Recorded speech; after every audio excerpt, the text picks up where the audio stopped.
Yeah, I think frustrated. I think we really wanted to win, obviously, goes without saying.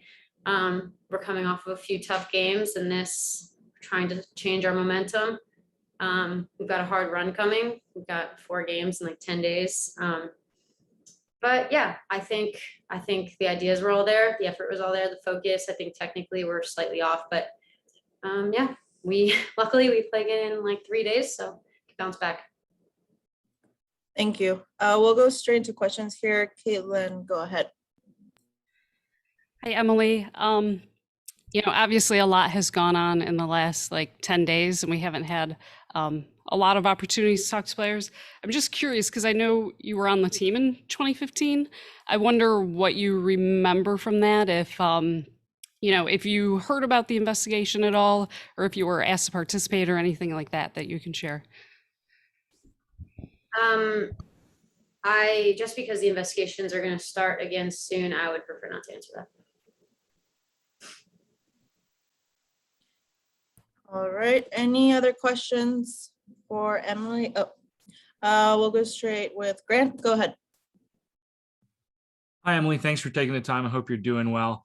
Mark just kind of talked about how the Thorns had to change and adjust the style of their play a little bit on this game because of the field, because of the way Kansas City likes to play on this field. And, a lot of the times everyone talks about playing Thorns soccer. I was wondering what that conversation is on kind of manipulating Thorns soccer to fit this interesting single situation on this one field. Yeah, the fields is very small compared to all the rest of the fields we play on. It's short and it's narrow.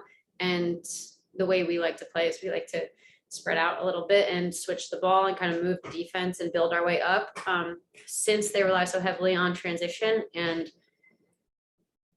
since the field is the way it is, we kind of wanted to be a little bit more direct, but then at the same time, when we win it higher up the field, settle it down and play.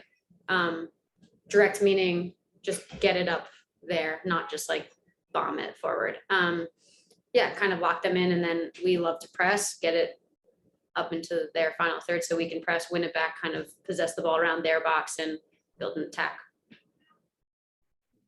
Thank you. We'll go next to Melina. Melina, go ahead. Thank you. Hi, Emily. Thank you for your time. I just wanted to know how you guys are feeling in the last couple of days since you are being heard. People has been supporting you. I wanted to know that if you are feeling more at peace, and also if in the next pressers you and the rest of the team would like to talk a little bit more about football or about the things going on in the league. Thank you. Yeah, thank you for your support too. I think it's been a really hard week for every single person in the league. I mean, we talked to some of the girls in Kansas City last night and we're like, let's just assume no one's doing well. It's just a very emotional week. It's a very tough week. A lot of things are happening. I think that's one of the hardest things too, is there's still a lot more to come. But I think it is very cool that we are getting support from around the world. You have the Premier League girls doing the 6-minute thing, showing their support over there, because obviously it's a worldwide problem, and support around the league. I mean, our coaches have been so supportive. Other teams have been supporting each other.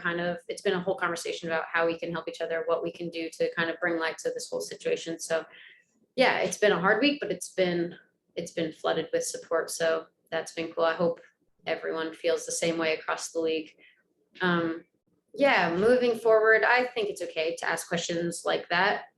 We definitely want to keep it being talked about, just because it is still a problem in a lot of places. And while we're sorting the problem in our league now, which is a great thing, it's not an overnight shift. And so it's definitely okay to keep asking questions about it. But yeah, we can talk about soccer as well.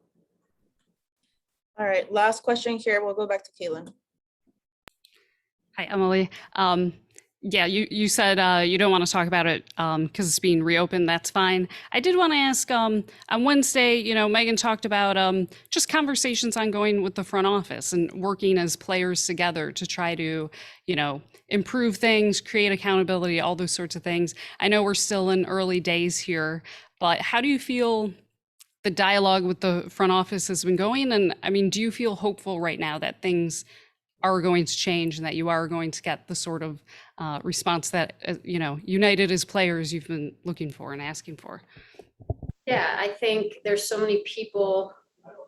There's so many eyes on it now. It can't possibly not change. I think between the PA, the rest of the league, hopefully the NWSL, I mean FIFA, all the people who are running their own investigations. On top of our team, we have the Riveters, our fan base. There are eyes on this from all angles. And so I personally feel very optimistic that in my club, at least, where I'm having the conversations with our front office, that everybody's intentions are where they have to be. Everybody wants this to get better. Everybody has held themselves accountable and, wants to grow and need the player's voice in order to grow. And so our conversations have been very promising. But yeah, I'm optimistic that there's no way that this is such a reckoning. And so there's no way that this doesn't change across the league.